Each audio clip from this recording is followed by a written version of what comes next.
So hello all and a very good evening. I welcome you all to the lecture of IOC. तो group 14 पढ़ के हमारा हो गया. अभी एक बार हम लोग फटाफट से ग्रुप 18 देख लेते हैं. छोटा सा है और उसमें बहुत सारी चीजें हाइड्रोलिसिस में मैं पढ़ा चुका हूँ. ठीक है, right. So let us move on to group 18. तो हमें पता है कि ग्रुप 18 के मेंबर्स क्या होते हैं, नोबल गैसेज होते हैं. और वो noble gases group 18 consist of 6 elements: helium, neon, argon, krypton, xenon and radon. ठीक है. तो ग्रुप 18 की अगर हम बात करें तो फिर ग्रुप 18 जनरल इलेक्ट्रॉनिक कॉन्फ़िगरेशन क्या है? NS2 NP6. This is the general electronic configuration. क्या क्या है? Helium, neon, argon, krypton, xenon and radon. Helium का एटॉमिक नंबर कितना है? 2 है. ये 10 है. आर्गन 18 हो गया, क्रिप्टन 36 हो गया, जेनन 54 हो गया और रेडॉन हो गया 86. ठीक है. This belongs to first period. Helium first period का है. This belongs to first period. Neon belongs to second period. Argon belongs to third period. Krypton belongs to fourth period. Xenon belongs to fifth period and radon belongs to what? Sixth period. ठीक है, right. तो एक बार first period का है तो इसका helium का general electronic configuration क्या हो गया? 1s2 हो गया. इसका जनरल इलेक्ट्रॉनिक कॉन्फ़िगरेशन क्या हो जाएगा? मतलब इलेक्ट्रॉनिक वैलेंशियल इलेक्ट्रॉनिक कॉन्फ़िगरेशन क्या हो जाएगा? वैलेंशियल इलेक्ट्रॉनिक कॉन्फ़िगरेशन हो जाएगा 2s2 2p6. I am just writing down the वैलेंशियल electronic configuration 2s2 2p6. Third period का इसका वैलेंशियल इलेक्ट्रॉनिक कॉन्फ़िगरेशन क्या हो गया? 3s2 3p6. Krypton fourth period का वैलेंशियल इलेक्ट्रॉनिक कॉन्फ़िगरेशन क्या हो गया? 4s2 4p6. जेनन फिफ्थ पीरियड का वैलेंशियल इलेक्ट्रॉनिक कॉन्फ़िगरेशन क्या हो गया? 5s2 5p6. और ये रेडॉन वैलेंशियल इलेक्ट्रॉनिक कॉन्फ़िगरेशन हो गया 6s2 6p6. बात समझे? राइट. नाउ अब देखो, अब यहां पे now so these are the elements: helium, neon, argon, krypton, xenon and radon. Now all ये जितने भी मेंबर्स हैं सबके सब क्या गैसेज हैं एंड दे केमिकली अनरिएक्टिव. समझे क्या? ये all these are chemically unreactive. इसमें से xenon compounds are known. Xenon can react. Out of all this xenon can react. ठीक है. They form very few compounds, specially xenon. Because they are unreactive, that is what they are termed as what? Noble gases. क्योंकि unreactive होते हैं इस वजह से इनको क्या कहा जाता है? इस वजह से इनको कहा जाता है, इनको नोबल गैसेस कहा जाता है. ठीक है ना, राइट. तो दूसरी चीज यहां पे ये सब के सब कैसे हैं? They all are gases. All are gases. ये सब के सब गैसेस हैं. समझे क्या? Do not react. ये सब के सब गैसेस हैं. पहली बात, they do not react, right, except xenon. अभी उसका भी रीजन देख लेते हैं हम लोग. जेनन को छोड़कर रिएक्ट नहीं करते, इस वजह से they are known as what? Noble gases.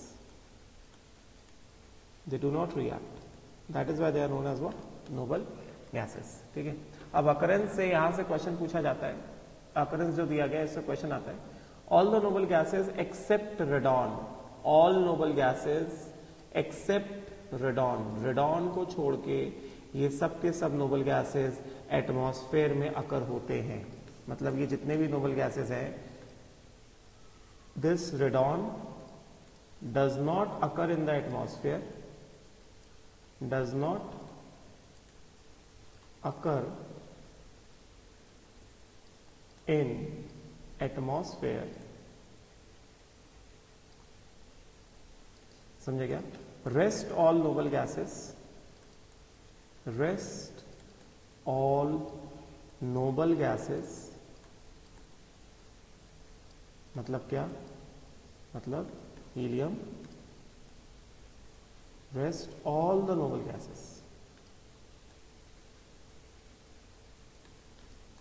Helium, neon, argon, krypton and xenon, rest all noble gases occur in atmosphere. Radon does not occur in atmosphere. बाकी जितने भी नोबल गैसेस हैं वो सब के सब एटमॉस्फेयर में अकर होते हैं। बात समझेगा? राइट नाउ अभी उसके बाद देयर एटमॉस्फेरिक अबंडेंस, तो एटमॉस्फेयर में नोबल गैसेस का परसेंटेज कितना है ये भी पूछा जाता है। The atmospheric abundance in dry air is 1% by volume of which argon is the major constituent। तो ये भी लाइन इंपॉर्टेंट है, यहां से पूछा जाता है कि noble gases constitute helium, neon, argon, krypton and xenon। These noble gases they constitute कितना 1% of air by volume। Noble gases constitute only 1% of air by what? By volume। and इसमें भी जो मेजर है by volume and इसमें भी major जो है वो आर्गन है। Argon is the major component, argon is the major component among all noble gases। Argon is actually the major component among all noble gases। This is the major component among all noble gases in atmosphere। Atmosphere में जितने भी noble gases है उसमें से जो major है वो क्या है? आर्गन है। तो ये क्वेश्चन पूछा जाता है कि एटमॉस्फेयर में नोबल गैसेस जो 1% है उस 1% में भी मेजर कंपोनेंट कौन सा है? वो आर्गन है। समझे क्या? तो ये इंपॉर्टेंट है। राइट नाउ उसके बाद अब देखो सोर्सेस क्या क्या है।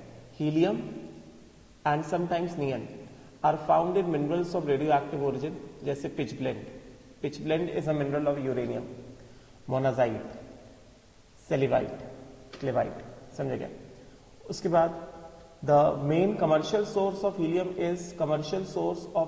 is natural gas। ये इंपॉर्टेंट रहेगा। helium and sometimes neon they are found in the minerals of radioactive origin such as pitch blende। pitch blende ये इंपॉर्टेंट रहेगा। समझेगा? Right commercial. उसके बाद commercial source of helium is natural gas. Natural gas मतलब क्या? Methane.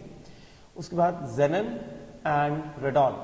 Next क्या कहा जा रहा है? नेक्स्ट कहा जा रहा है xenon and radon are the rarest elements of the group। समझेगा? रेडॉन इज फिर important. Radon is obtain, radon कैसे ऑब्टेन होता है? Radon is obtain by the decay of radium. xenon and radon are the rarest. Radon ये important है, इससे question पूछा जाता है। Radon is obtain by the radioactive decay of radium. Radium का रेडियो एक्टिव डिके होगा। Radium क्या कर रहा है? Radium gives what? 1 alpha particle. Physics में पढ़ोगे तुम लोग, अल्फा डिके है ये। गेटिंग ना? This is what? This is alpha decay. This is nothing but alpha decay. एक अल्फा पार्टिकल इसने रिलीज किया है। समझे क्या? चलो ठीक है, ऐसे ही बोल देता हूं। Radio active decay of radium. ये क्या है? ये जो है ये रेडियम है।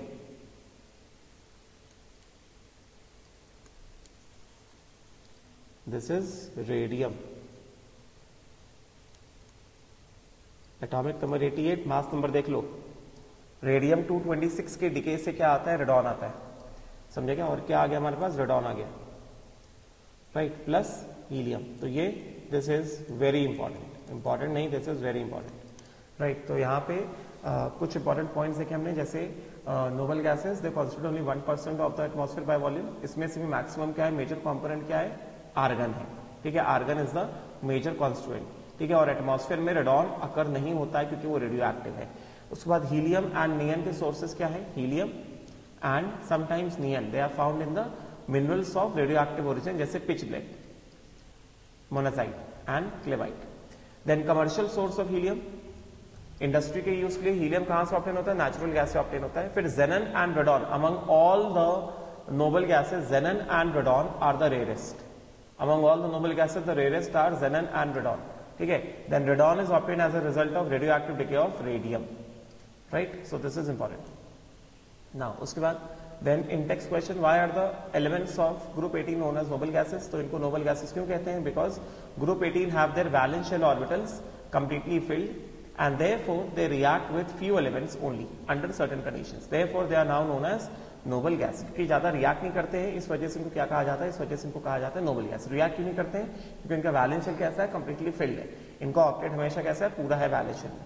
That is why they do not react and that is why they are known as what? They are known as the noble gases, ठीक है, राइट। नाउ नेक्स्ट जो है, the important atomic and the physical properties of group 18 along with the electronic configuration are given, ठीक है।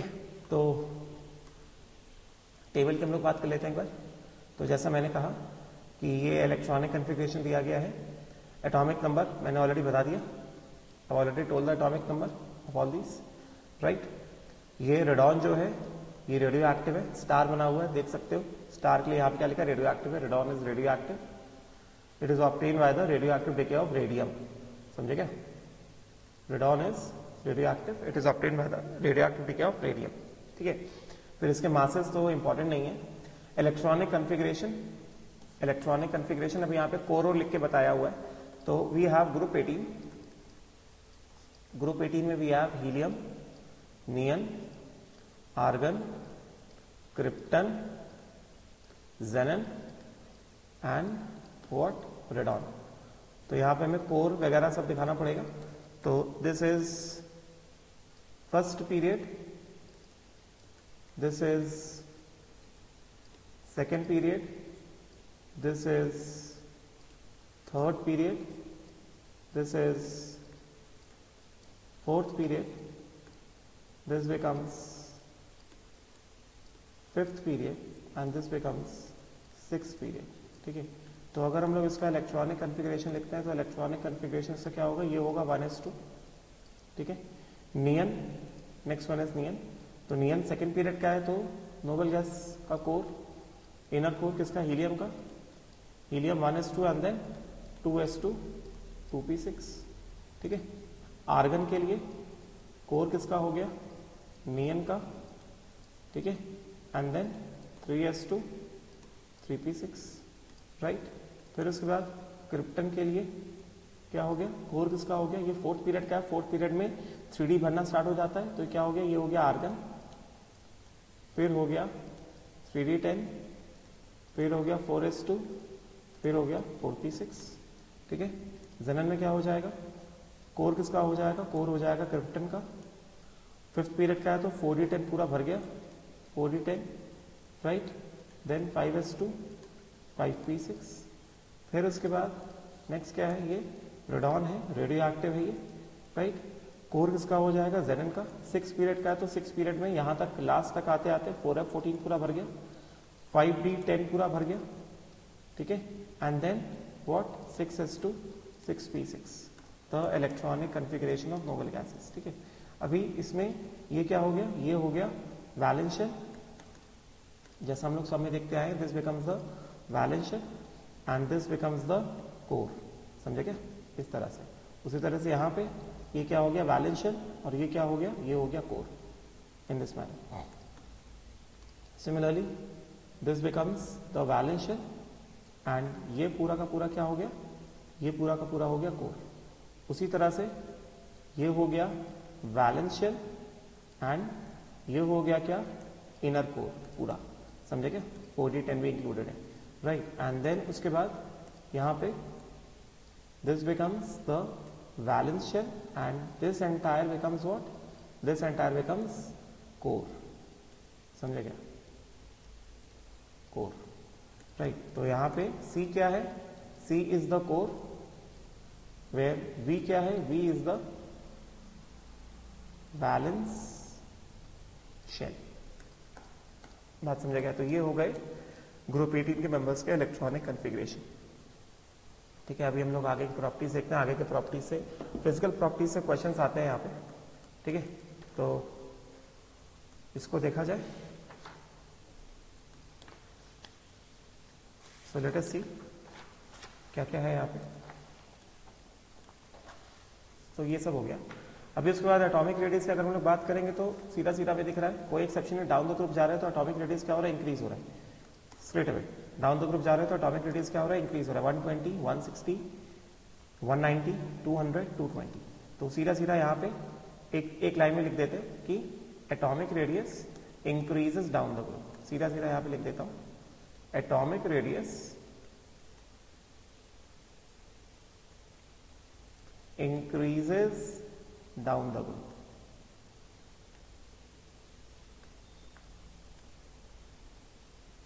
समझे क्या?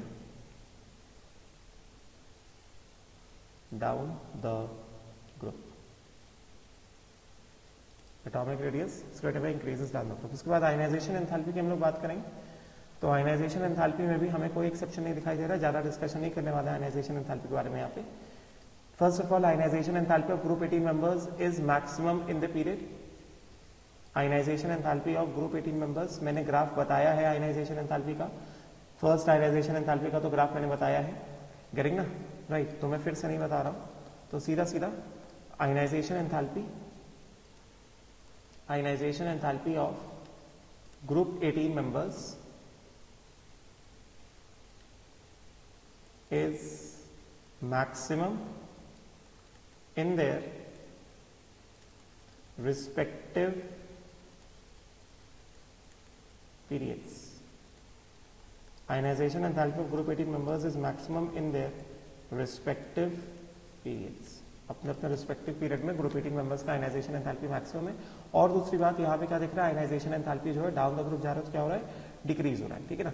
कहीं पे भी कोई भी एक्सेप्शन नहीं आ रहा है, सीधा सीधा डाउन द ग्रुप जाने पर आयनाइजेशन एंथैल्पी जो है straight away it is what, it is decreasing straight away, ठीक है। तो there is no exception in ionization enthalpy on moving down the group, समझे क्या। तो यहाँ पे सीधा सीधा बोल देंगे कि ionization enthalpy of group 18 decreases down the group, decreases down the group। Group 18 members पे ionization enthalpy down the group जाएगा तो क्या होगा, डिक्रीज होगा, ठीक है। उसके बाद इलेक्ट्रॉन गेन एंथैल्पी जो है, सबसे पहली बात इलेक्ट्रॉन गेन एंथैल्पी, क्योंकि ये कैसे हैं, ये नोबल गैसेस है। अगर ये नोबल गैसेस हैं, इसका मतलब क्या, इनका इलेक्ट्रॉन एक्सेप्ट करने का टेंडेंसी तो बिल्कुल है ही नहीं।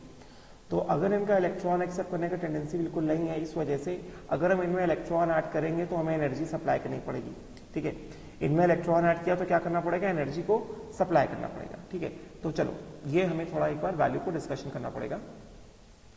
इलेक्ट्रॉन गेन एंथैल्पी या इलेक्ट्रॉन एफिनिटी का हमें ऑर्डर एक बार देखना पड़ेगा, ठीक है। तो ग्रुप 18 की अगर हम लोग बात करते हैं,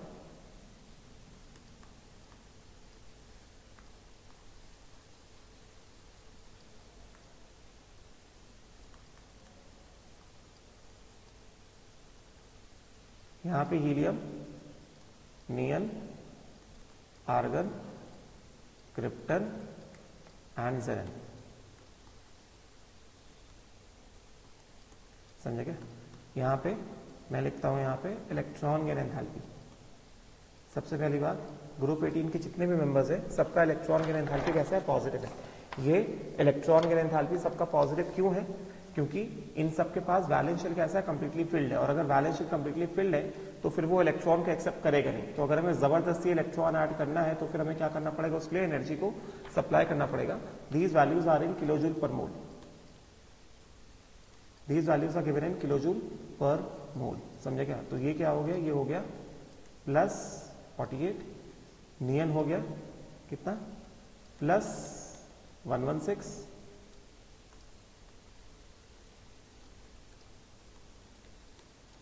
आर्गन हो गया कितना, प्लस 96, फिर क्रिप्टन में कितना हो गया, as per the value given in NCERT 96। Values याद नहीं करने, बस एक छोटा सा एक ऑब्जर्वेशन कराऊंगा यहाँ पे। देन दिस बिकम्स कितना, जेनन बिकम्स कितना, प्लस 77, एंड देन लास्ट हमारे पास जो रेडॉन है which is actually radio active, right, this will become how much, this will become कितना, प्लस 68, समझे क्या? तो अगर देखा जाए पहली चीज अगर हम लोग यहाँ पे ऑब्जर्व करते हैं, कि हमें पता है all electron gain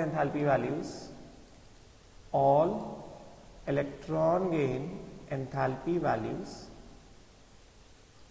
are positive. क्यों? Because valence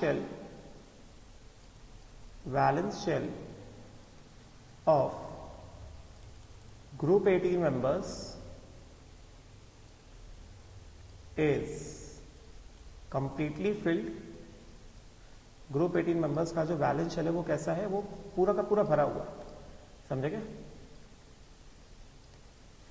it is completely filled,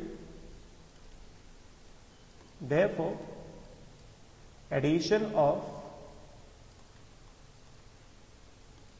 electron to the valence shell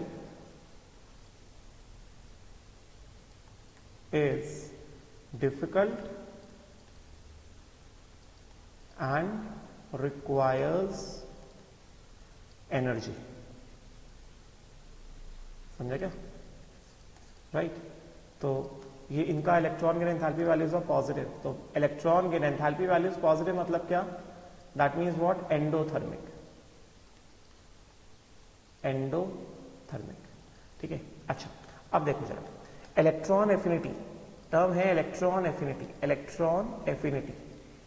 affinity मतलब क्या? Affection for electron. Electron affinity मतलब क्या? Affection for electron, love for electron, affection for electron, or tendency to accept electron, tendency to accept electron. तो electron affinity का case एकदम simple है. यहां पे हम लोग इलेक्ट्रॉन एफिनिटी के बारे में बात करेंगे. तो यहां पे electron affinity is more if electron gain enthalpy values they are more negative, or electron gain enthalpy values they are less positive. Electron gain enthalpy values ज्यादा से ज्यादा नेगेटिव हो या फिर कम से कम पॉजिटिव हो, समझे क्या? राइट तो यहां से अगर हम लोग इलेक्ट्रॉन एफिनिटी का ऑर्डर लिखते हैं, therefore order of electron affinity,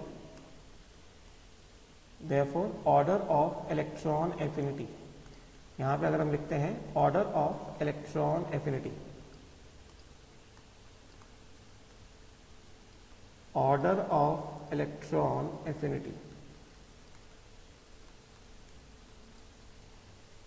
तो just look at the values. सबके सब वैल्यूज पॉजिटिव है. तो मैंने क्या कहा? इलेक्ट्रॉन एफिनिटी किसका मैक्सिमम होता है? जिसका इलेक्ट्रॉन गेन एंथैल्पी ज्यादा से ज्यादा नेगेटिव होगा या फिर कम से कम पॉजिटिव होगा. ठीक है. तो लीस्ट पॉजिटिव वैल्यू किसका है? लीस्ट पॉजिटिव वैल्यू मुझे दिख रहा है यहां पे, मुझे तो दिखाई दे रहा है किसका? हीलियम का. उसके बाद क्या दिख रहा है हमें? उसके बाद सीधा सीधा देखो, हीलियम को छोड़ दो, हीलियम फर्स्ट मेंबर को छोड़ दो, डाउन द ग्रुप हम जा रहे हैं, क्या दिख रहा है? Electron gain enthalpy becomes from neon से लेकर रेडॉन तक, electron gain enthalpy value becomes what? Less positive. मतलब इलेक्ट्रॉन एफिनिटी इंक्रीजेस, एंड इन सब में से मैक्सिमम इलेक्ट्रॉन एफिनिटी किसका है? हीलियम का है. समझे क्या? राइट तो इस केस में पहली चीज from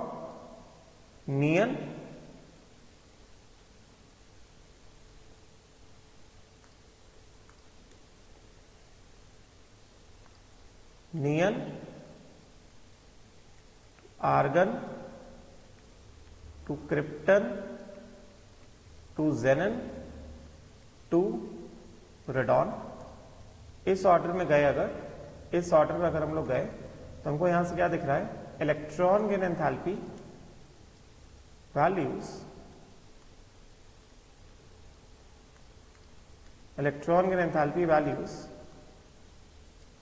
become what? less positive.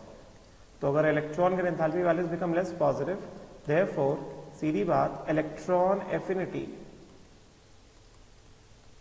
Increases, समझे क्या? एंड तीसरी बात, हीलियम हैज, ये बहुत इंपॉर्टेंट पॉइंट है, हीलियम हैज, ये पूछा जाता है, maximum electron affinity relative to other noble gases, other noble gases, ठीक है? तो अगर हम लोग ऑर्डर लिखते हैं, देयरफॉर ऑर्डर क्या हो जाएगा, ऑर्डर ऑफ इलेक्ट्रॉन एफिनिटी क्या हो जाएगा, we have neon, we have argon, we have krypton, we have xenon, then we have radon, and then last में मैक्सिमम इलेक्ट्रॉन एफिनिटी के साथ we have what, maximum electron affinity के साथ we have helium, समझे क्या? तो इस particular order में क्या बताएंगे, क्या बताएंगे? पहली चीज, electron gain enthalpy becomes less positive, electron, या सीधा सीधा बोल देते हैं, सीधा सीधा बोल देते हैं, क्योंकि मैंने मोर देन का साइन लगा दिया, तो सीधा सीधा बोल दो, इलेक्ट्रॉन एफिनिटी इंक्रीजेस। इस ऑर्डर में इलेक्ट्रॉन एफिनिटी क्या हो रहा है, इंक्रीज हो रहा है, क्योंकि because electron gain enthalpy becomes less positive, because electron gain enthalpy becomes less positive. बात समझे क्या? तो दिस इज वेरी इंपॉर्टेंट, इससे क्वेश्चन आता है, ग्रुप 18 के मेंबर्स का इलेक्ट्रॉन एफिनिटी का ऑर्डर पूछते हैं, ठीक है, राइट? तो ये इंपॉर्टेंट है, क्लियर?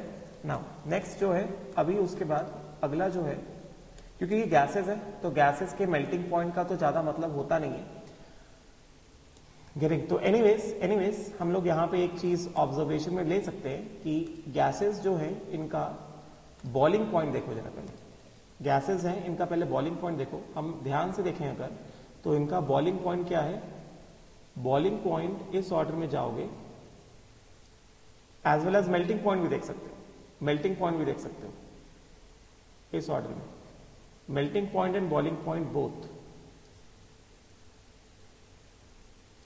इस ऑर्डर में गए, तो melting point and boiling point दोनों क्या हो रहा है, इंक्रीज हो रहा है डाउन द ग्रुप। ये भी इंपॉर्टेंट पार्ट है, ये भी पूछते हैं, तो यहां पे क्या बता देंगे, यहां पे ये बता देंगे कि on moving down the group दोनों melting point and boiling point increases.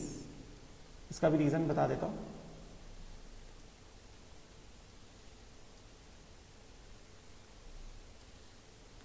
तो इसमें क्या कह रहे हैं, इसमें सीधी बात कही जा रही है कि melting point and boiling point increase और moving down the group, melting point and boiling point increase on moving down the group. इसका रीजन बता देता हूं, on moving down the group melting point और बॉइलिंग पॉइंट दोनों जैसे जैसे नीचे जा रहे हैं वैसे वैसे मेल्टिंग पॉइंट बॉइलिंग पॉइंट क्या हो रहे हैं, ये इंक्रीज हो रहे हैं on moving down the group, ठीक है? तो इसका रीजन क्या है कि डाउन द ग्रुप जाते हैं, तो मैंने ऑलरेडी बताया था melting point boiling point depend upon what, intermolecular interaction. तो इसका मतलब क्या हुआ, for group 18 gases, group 18 noble gases, for group 18 noble gases, तुम्हें वैल्यूज याद नहीं करने। पहली बात, क्योंकि गैसेस हैं, तो पहली चीज जो है, इनका melting point and boiling points are low, ठीक है? Melting point and boiling points are low. पहली चीज, melting point and boiling points कैसे, छोटे values, they are low values, low values, समझेगा? दूसरी चीज इसमें जो है, melting point and boiling point increase down the group, melting point and boiling point they increase down the group. उसका reason क्या है, उसका रीजन बहुत सिंपल सा है, बहुत ही ज्यादा सिंपल रीजन है। क्या रीजन है, we have helium, we have, चलो ऐसे लिख देता हूं, neon, we have argon, we have krypton, we have xenon, and then we have what? radon. Melting point and boiling point increase down the group. ये बहुत important है, पूछते हैं अगर हम लोग हीलियम से रेडॉन की तरफ जा रहे हैं, अगर हम लोग हीलियम से रेडॉन की तरफ जा रहे हैं तो पहली चीज क्या? इनके masses increase, mass of noble gases increase. ठीक है,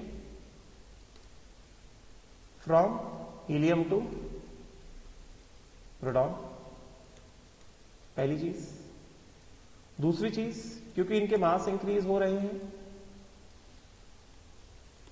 दूसरी चीज साइज ऑल्सो इंक्रीजेस. साइज बोलो या फिर इनका सरफेस एरिया बोलो, साइज बोलो या फिर बोलो क्या? और surface area, either of the things you can say also increases. ठीक है, क्योंकि साइज या सरफेस एरिया बढ़ गया है, सिंस वैंडरवॉल फोर्सेस जो हैं they are directly proportional to what? Molecular size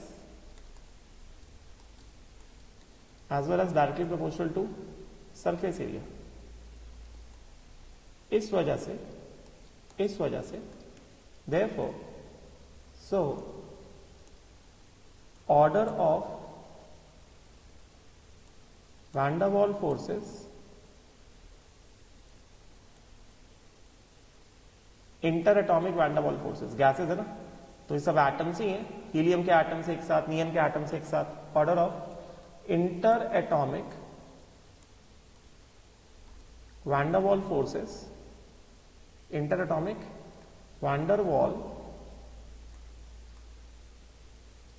forces increase as what? Increase as helium, neon, argon, krypton, xenon and radon. This is the order of interatomic van der Waals forces. तो अगर interatomic van der Waals forces increase होंगे तो D part में क्या बताएंगे? Since melting point and boiling point they are directly proportional to interatomic van der Waals forces.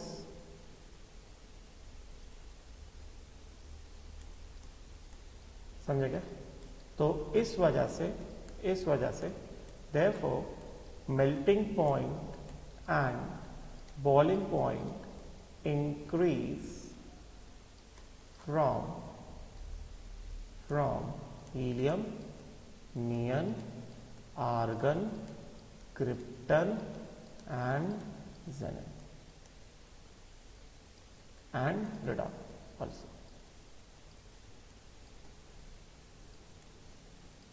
इस तरह से this is the order in which the melting point and boiling point very. ठीक है, अब यहाँ पे जो वैन डर वाल्स फोर्सेस की बात हो रही है, वैन डर वाल्स फोर्सेस कौन से हैं? यहाँ पे वैन डर वाल्स फोर्सेस कौन से होंगे? कौन वाले वैन डर वाल्स फोर्सेस होंगे? ये जो वैन डर वाल्स फोर्सेस हैं कौन वाले होंगे? दिस विल बी, बिकॉज ये एक एटम, ये दूसरा एटम, दोनों कैसे न्यूट्रल है, तो यहाँ पे क्या होगा? यहाँ पे इंस्टेंटेनियस डाइपोल होगा, इंस्टेंटेनियस डाइपोल होगा. वैन डर वाल्स फोर्सेस किस वजह से आए? Instantaneous dipole. इसमें इंस्टेंटेनियस डाइपोल आया तो ये क्या करेगा? ये इसमें डाइपोल मोमेंट इंड्यूस करेगा. समझे क्या? तो जो वैन डर वाल्स फोर्सेस की हम लोग बात कर रहे हैं, नोबल गैसेस में जो वैन डर वाल्स फोर्सेस की बात कर रहे हैं, वो कौन से वैन डर वाल्स फोर्सेस है? Those van der Waals forces are instantaneous dipole induced dipole. Those are instantaneous dipole induced dipole forces. These van der Waals forces are instantaneous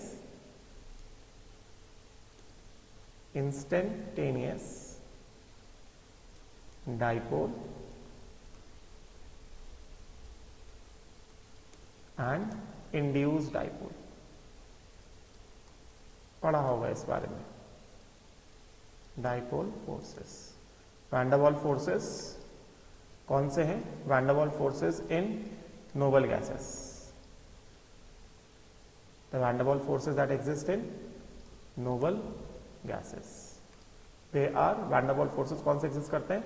instantaneous dipole, induced dipole forces.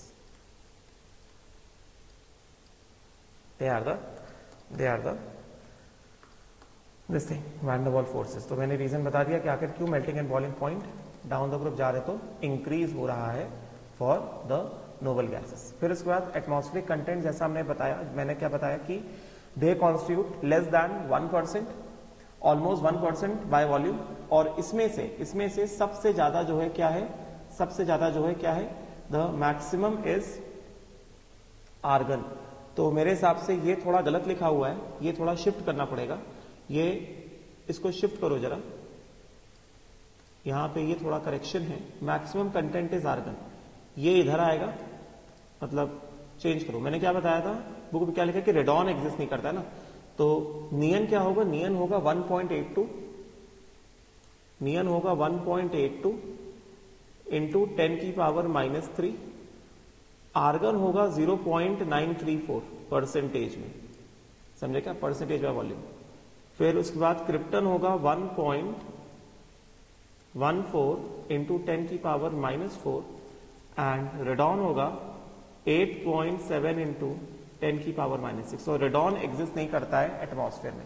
तो maximum क्या है? Maximum है argon, maximum है argon. Argon is maximum component, ठीक है? तो ये सब हो गया, right.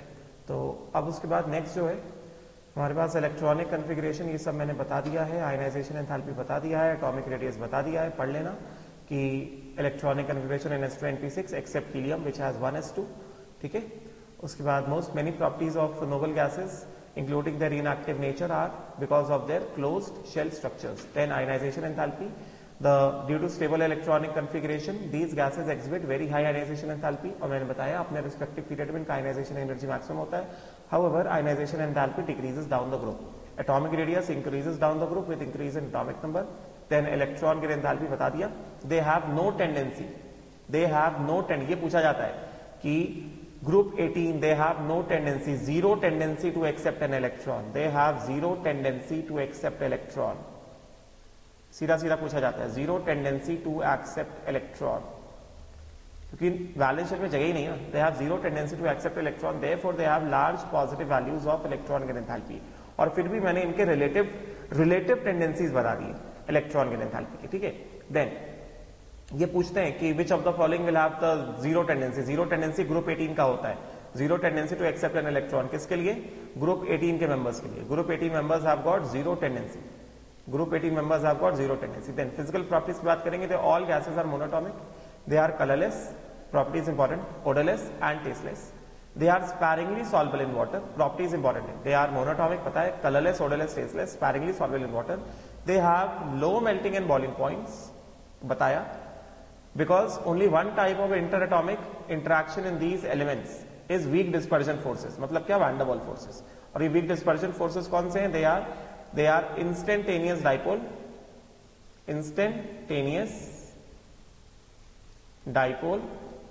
induced dipole, instantaneous dipole, induced dipole। समझे क्या? Only one type of forces आते हैं। Helium has the lowest melting point, हमें पता है melting point down the group जाएंगे तो इंक्रीज होता जाएगा ऑफ एनी नोन सब्सटेंस। किसी भी नोन सब्सटेंस में सबसे कम मेल्टिंग पॉइंट, ये इंपॉर्टेंट है। Helium has the lowest melting point, sorry boiling point 4.2 kelvin of any known substance. कोई भी दुनिया में कोई भी सब्सटेंस एग्जिस्ट कर रहा है तो उसमें से सबसे कम बॉइलिंग पॉइंट किसका? हीलियम का है। तो ये तो बहुत ही ज्यादा इंपॉर्टेंट है।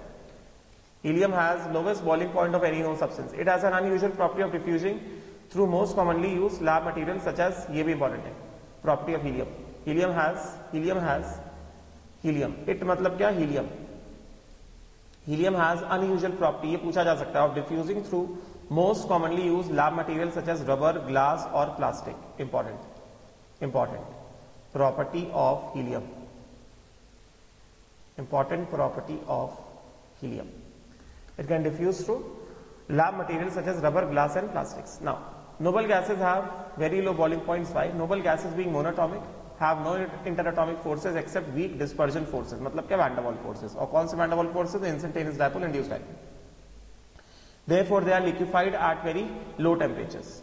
समझे क्या? Hence they have got low boiling points because of weak van der Waals forces. They have got low boiling points. ठीक है? Next, उसके बाद अगला जो है केमिकल प्रॉपर्टीज के बारे में अगर हम लोग बात करते हैं तो इन जनरल नोबल गैसेस जो है they are least reactive. Noble gases जो है in general they are least reactive. पता है हमें? Their inertness to chemical reactivities because of two reasons. पहला, the noble gases except helium have completely filled NH2 electronic configuration in the valence shell.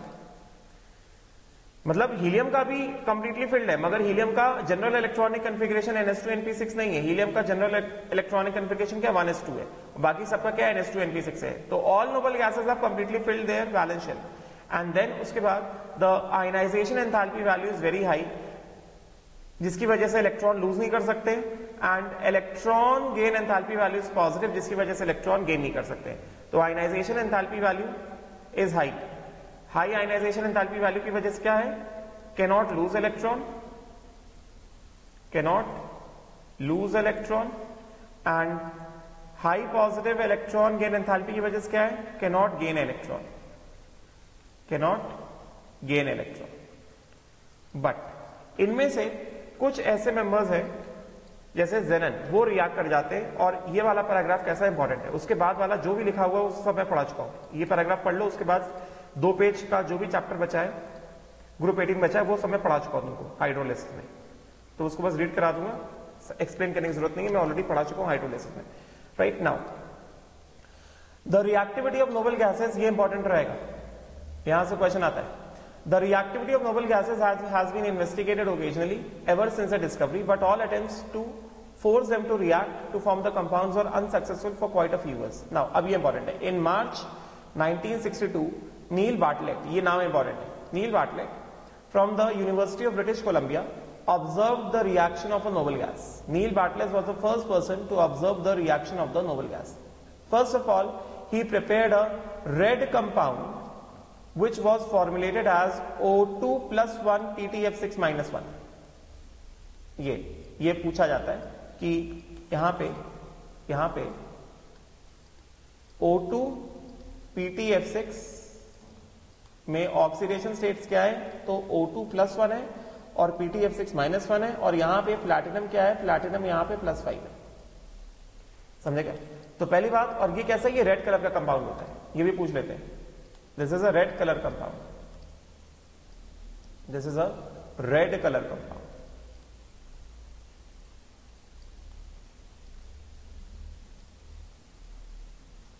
This is a red color compound. समझेगा? So O2 PTF6 सबसे पहले उसने क्या किया? नील Bartlett, ये नाम important है, नील Bartlett. He prepared a red color compound of the formula O2 plus PTF6 minus 1. Oxygen यहाँ पे कैसा है? प्लस 1 है.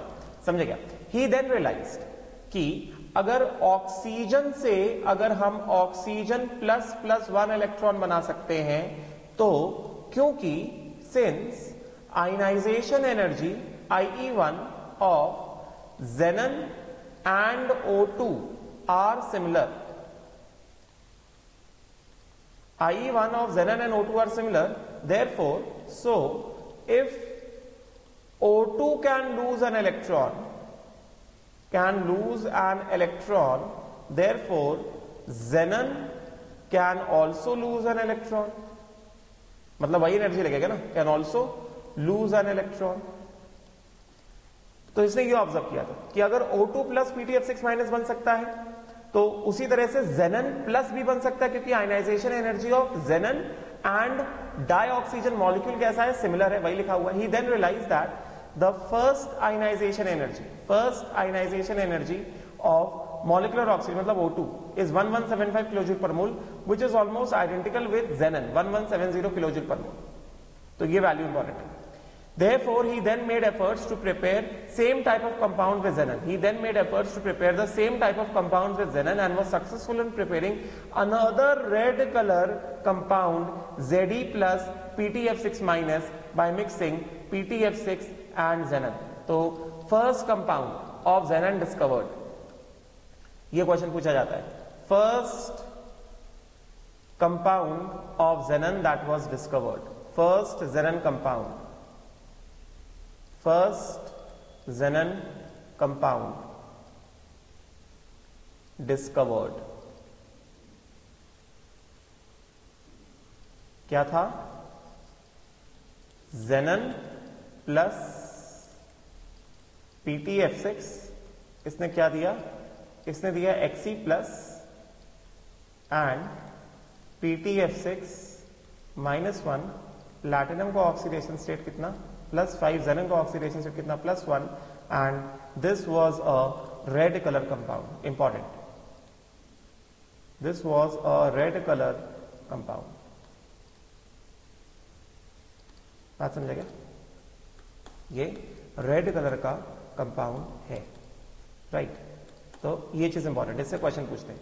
नाउ उसके बाद क्या कह रहे हैं कि आफ्टर दिस डिस्कवरी, ये डिस्कवरी होने के बाद a number of xenon compounds with the most electronegative, इसके बाद then a number of xenon compounds with most electronegative elements such as fluorine and oxygen have been synthesized. ठीक है, compounds of krypton are fewer, बहुत कम है। Only one difluoride, ये important है, only the difluoride KrF2 has been studied in detail. समझे क्या? Compounds of radon have not been isolated except RnF2 by radio tracer technique. No true compounds of argon, neon and helium are known. तो अगर हम लोग यहां पे बात करें, अगर हम लोग यहां पे बात करें helium, neon, argon, no compounds are known, no compounds are known. समझे क्या? xenon के कई सारे कंपाउंड्स हैं, जैसे Xe प्लस PTF6, समझे क्या? प्लैटिनम +5 है, ये -1 है।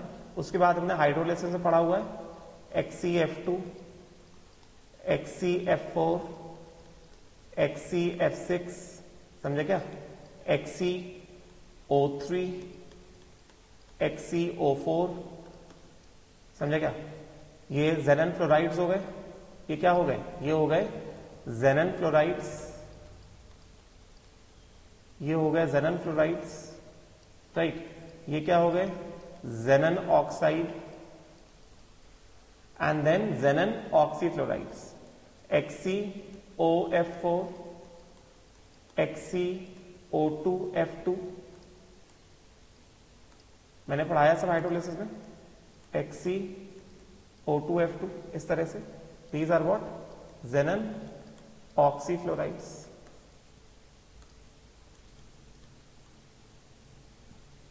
They are xenon ऑक्सीफ्लोराइड्स।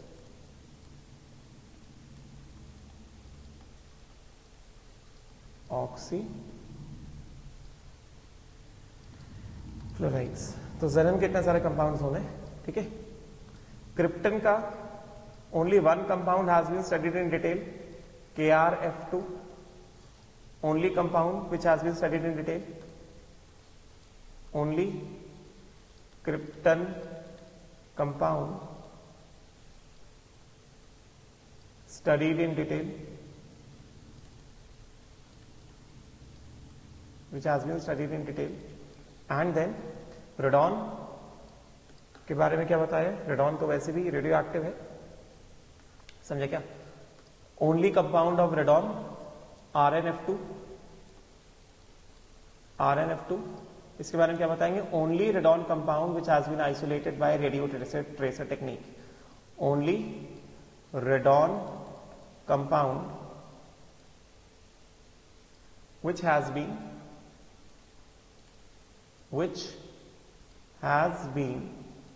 isolated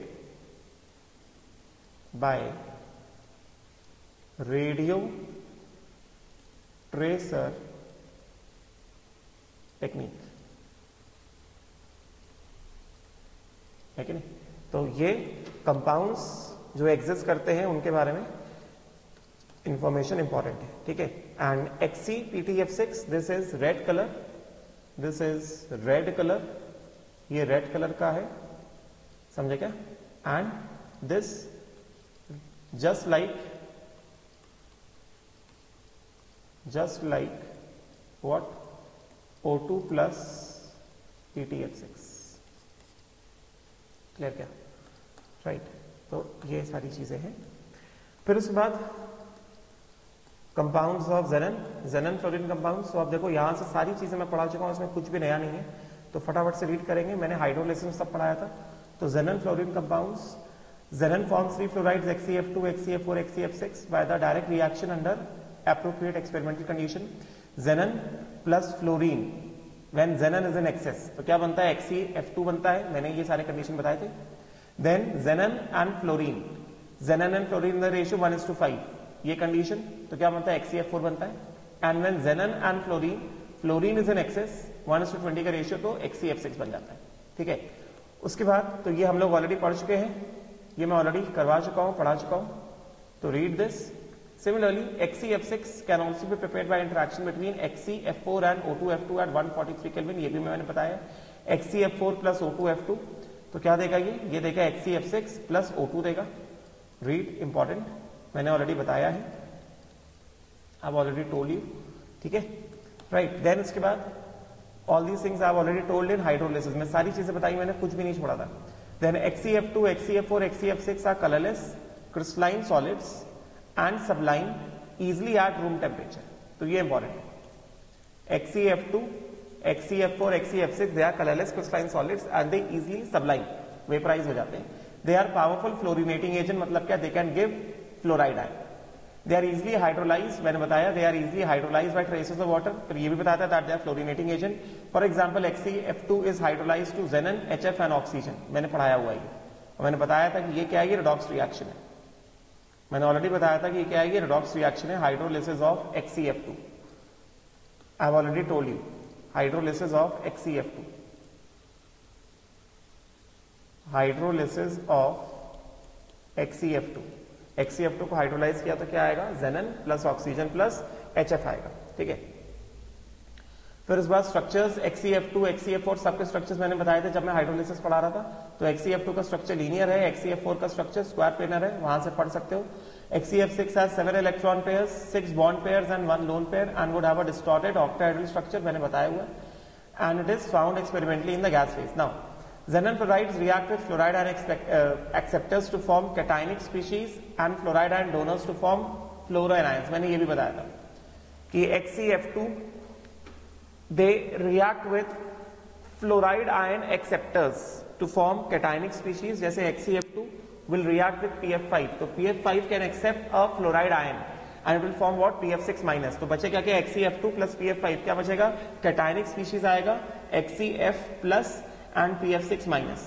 उसी तरह से XeF4 plus SbF5, SbF5 antimony के पास क्या है? वीकेंड डी ऑर्बिटल है, तो एंटीमनी क्या कर सकता है? एक फ्लोराइड आयन का लोन पेयर एक्सेप्ट कर सकता है, तो XeF4 क्या करेगा? XeF4 अपना लोन पेयर फ्लोराइड आयन दे देगा SbF5 को, तो क्या बचेगा? XeF3 plus and SbF6 minus 1। समझे क्या? तो ये भी मैंने बताया हुआ है, जब मैं हाइड्रोलिसिस पढ़ा रहा था मैंने बताई थी ये सारी बातें, एनसीईआरटी में लिखा है, इंपॉर्टेंट है। And then they can accept fluoride ion also, समझे क्या? तो XeF6 बिकॉज जेनन के पास यहाँ पे भी अभी क्या है? वेकेंट डी ऑर्बिटल है ना, राइट। तो इन दोनों रिएक्शन में जेनन फ्लोराइड इज एक्टिंग एज ये वाला रिएक्शन, ये वाला रिएक्शन और ये वाला रिएक्शन, इनमें xenon fluoride is acting as what? Lewis base, और यहाँ पे XeF6 is acting as a Lewis acid, मैंने बताया था कि it can act as Lewis base as well as Lewis acid. तो XeF6 can accept a fluoride ion and it will form what? Fluoroanion, fluoride ion where it can react with alkali metal fluorides. ये सब मैं बता चुका हूं already, समझे कि detail में पढ़ाया हुआ है। Read, important. एनसीईआरटी में दिया है तो एनसीईआरटी की लिखी कोई भी चीज आप आईओसी में छोड़ नहीं सकते हो, ठीक है? मैं पढ़ा चुका हूं हाइड्रोलिसिस में डिटेल में, समझे क्या? फिर लास्ट थिंग इसकी, तो अभी उसके बाद यहां पे बात करें हाइड्रोलिसिस ऑफ XeF4 की, ठीक है? तो अभी यहां पे बात करें हाइड्रोलिसिस ऑफ XeF4 की बात करें, xenon oxygen compounds। तो hydrolysis of XeF4 and XeF6 with water also gives XeO3, तो ये मैंने पढ़ाया है। Hydrolysis of XeF4 gives xenon plus XeO3 and O2, तो मैंने बताया था कि ये भी क्या है? ये भी redox रिएक्शन है। I have told you hydrolysis of XeF4 is also redox reaction. XeF4 plus water क्या देता है? xenon देता है और XeO3 देता है, समझे क्या? मतलब xenon यहाँ पे +4 से क्या होता है, रिड्यूस होता है, और यहां पे ऑक्सीडाइज होता है, और ऑक्सीजन, वाटर का ऑक्सीजन क्या होता है, ऑक्सीडाइज हो जाता है। समझेगा? तो ये भी क्या है, ये भी रिडॉक्स रिएक्शन है। Hydrolysis of HCF4 gives what, xenon and XeO3. It is a redox reaction. And then hydrolysis of XeF6 gives XeO3 plus HF. This is not a redox reaction. मैंने बताया है, सब डिटेल में पढ़ाया है। This is not a redox reaction. XeF6 का hydrolysis redox reaction नहीं है। और फिर पार्शियल हाइड्रोलिसिस ऑफ XeF6 भी मैंने बताया था। Partial hydrolysis of XeF6, partial hydrolysis of XeF6 gives, मैंने बताया था XeF6 में 1 वाटर डालोगे तो 2 फ्लोरीन जाएगा, 1 ऑक्सीजन आएगा, क्या बनेगा, XeOF4 प्लस 2HF। फिर XeOF4 में 1 और वाटर डाल दोगे तो 2 फ्लोरीन और जाएंगे, 1 ऑक्सीजन और आ जाएगा। समझेगा? क्या आ जाएगा, XeO2F2 प्लस HF। फिर XeO2F2 में 1 और वाटर डाल दोगे, मैंने सब डिटेल में पढ़ाया है। XeO2F2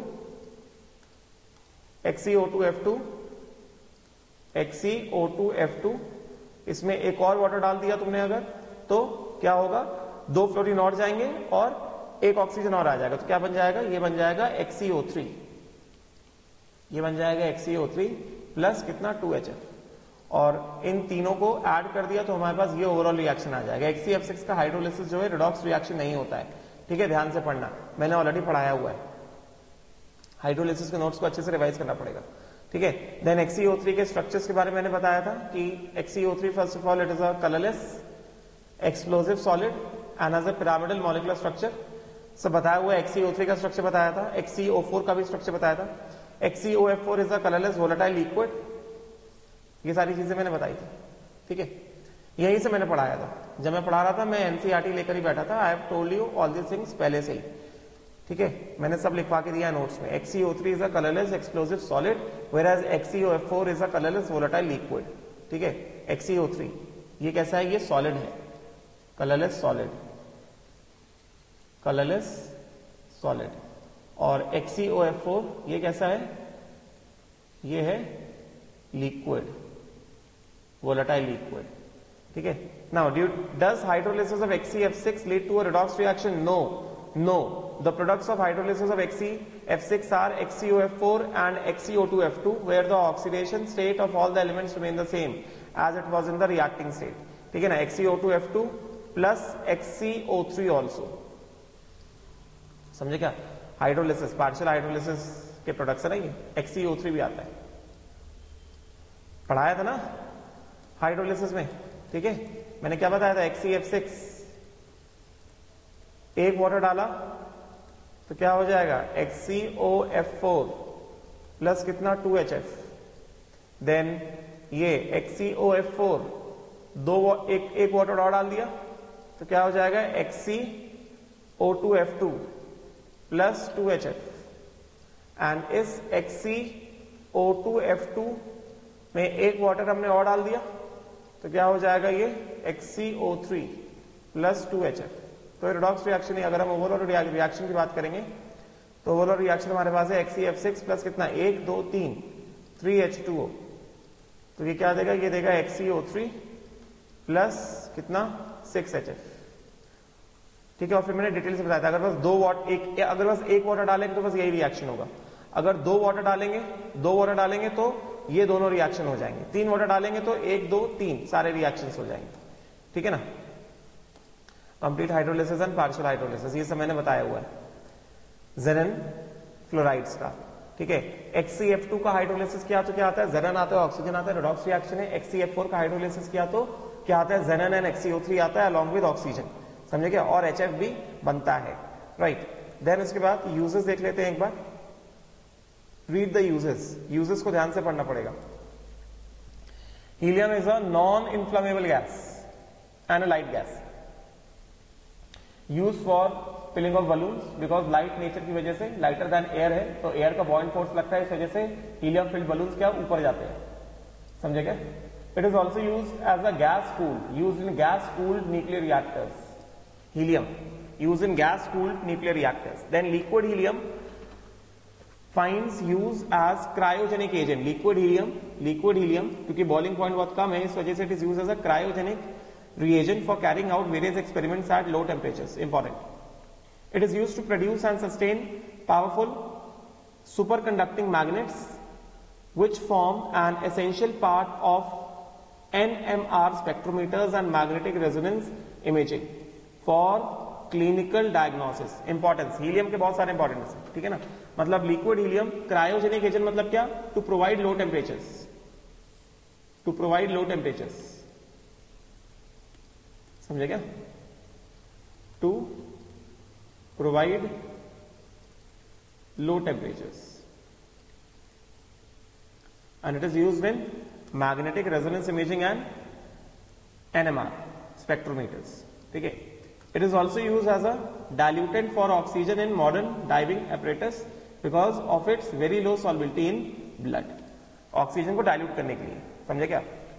नहीं तो ऑक्सीजन ऐसा बहुत थिक रहेगा, कॉन्सेंट्रेटेड रहेगा, तो फिर उसका यूज प्रॉपर नहीं हो पाएगा. डाइल्यूट ऑक्सीजन ज्यादा टाइम तक यूज हो सकता है. ठीक है. देन उसके बाद नियन यूजेस इंपॉर्टेंट है, पढ़ने पड़ेंगे. Neon it is used in discharge tubes and fluorescent bulbs for advertisement display purposes. Neon के boards होते हैं ना, ठीक है. Then neon bulbs are used in botanical gardens and in greenhouses. समझे क्या neon के uses. Helium के use, helium के uses हैं और ये neon के uses हैं, right. Then argon, argon के uses देखो जरा.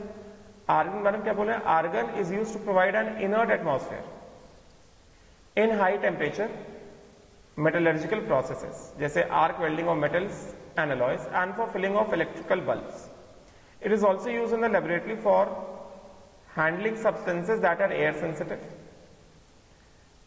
There are no important uses of xenon and krypton. They are used in light bulbs designed for special purposes. तो argon के uses to provide inert atmosphere in high temperature metallurgical processes. It is also filled in bulbs. समझे क्या? And it is used for handling the substances that are air sensitive. No major uses of xenon and krypton. तो ये argon का use है. तो ये तीनों के तीनों यूजेस तुम्हें ढंग से पढ़ने, ठीक है. तो जैसे इंटेक्स क्वेश्चंस हैं, इंटेक्स क्वेश्चंस क्या कह रहे हैं कि why is helium used in diving apparatus? तो yes, helium is used in diving apparatus to dilute oxygen.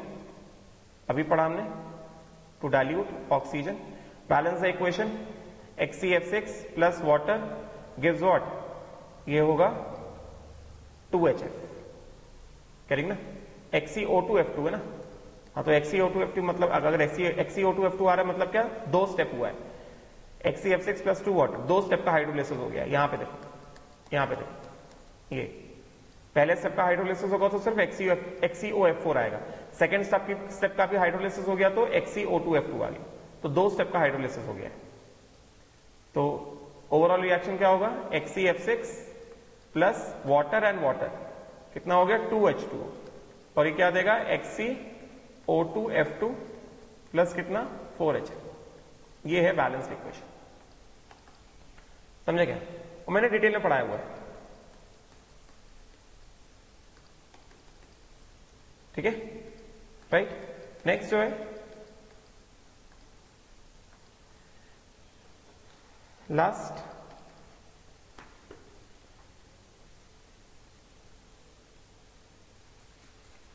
हो गया वैसे ये, ठीक है. एंड देन ये समरी दिया गया, just read the summary, just read this summary, read. तो with this we come to an end of group 18. Will stop here. Thank you.